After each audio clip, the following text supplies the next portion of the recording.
mengadili. 1.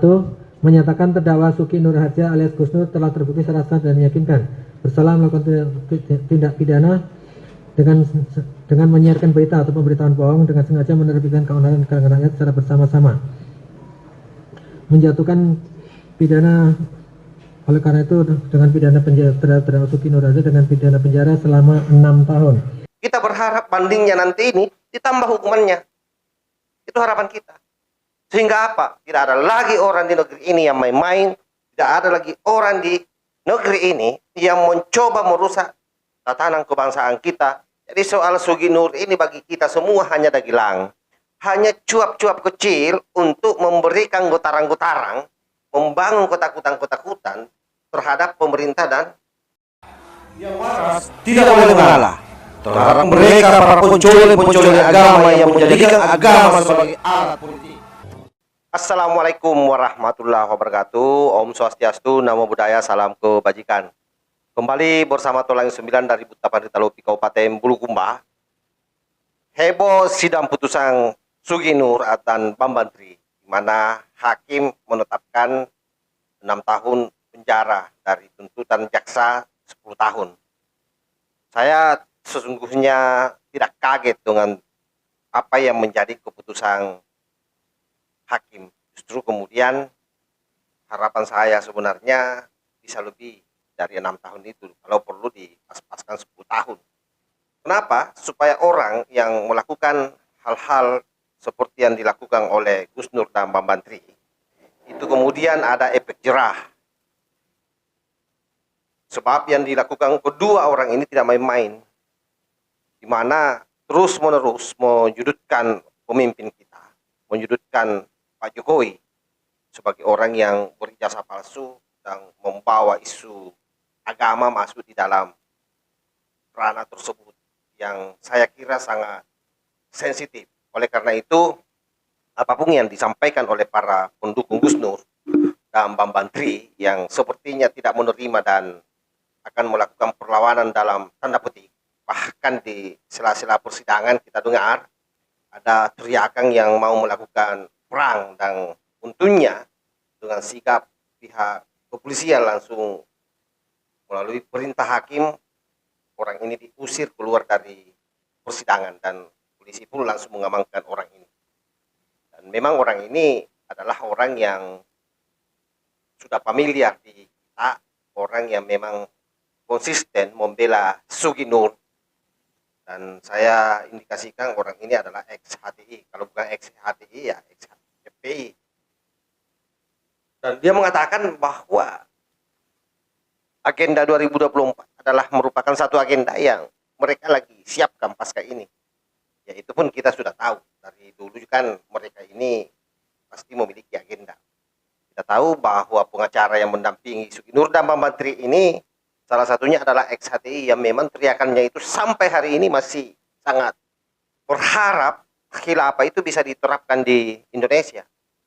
Karena itu apa yang menimpa Sugi Nur dan Bambantri ini selalu saya katakan dari awal bahwa ini by design.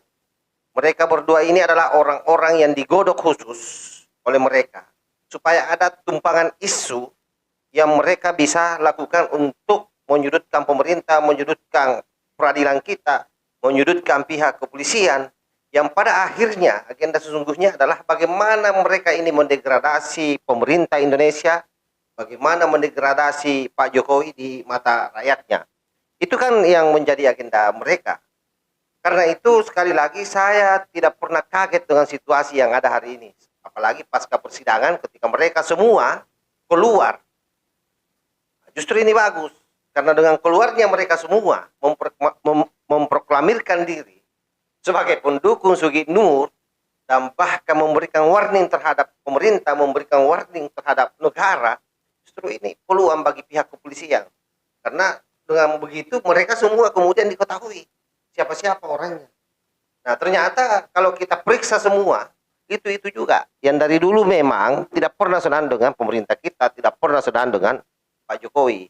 Karena itu bagi saya orang-orang ini semua setidaknya sudah menjadi bagian dari pantauan TNI dan Polri yang tidak perlu kita risaukan. hal yang paling utama ke depan agenda besar kita ini di tahun 2024 saya kira adalah bagaimana fokus terhadap calon pemimpin yang kira-kira bisa meredam atau kalau perlu menghapuskan intoleran di Indonesia. Yang kedua, soal kasus korupsi ini juga tidak bisa diabaikan begitu saja. Jadi jangan kita terlalu larut berbicara secara personal ke mereka-mereka ini, karena Indonesia memang akhir-akhir ini memang betul-betul diberondong dengan berbagai macam isu. Ada isu soal Habaib yang hari ini juga bergulir terus.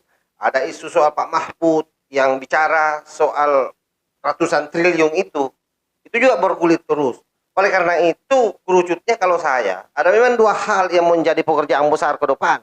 Pilpres 2024 harus berupaya keras bagaimana memenangkan orang yang konsisten terhadap dua hal yang paling utama, yaitu soal intoleran, radikalisme, ekstremisme, dan yang satu lagi adalah soal komitmen memberantas korupsi, karena itu yang merusak bangsa ini.